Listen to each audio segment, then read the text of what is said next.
Hi everyone. Today we will talk about how to fix or how to solve TikTok watch history not showing. To know how to fix or how to solve TikTok watch history not showing, you should just go to settings like this. We will click here. After that, in this page, we go to apps, default apps, app settings. When you will see this list, you will go down to find the application of TikTok.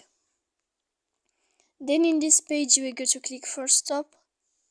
When you will end this, you will enter to storage. After that, in this page, you will click clear cache. Then you will go to click clear data. And when you will end all this stuff, as you see, you can update your application. So please don't forget to support us by like and subscribe.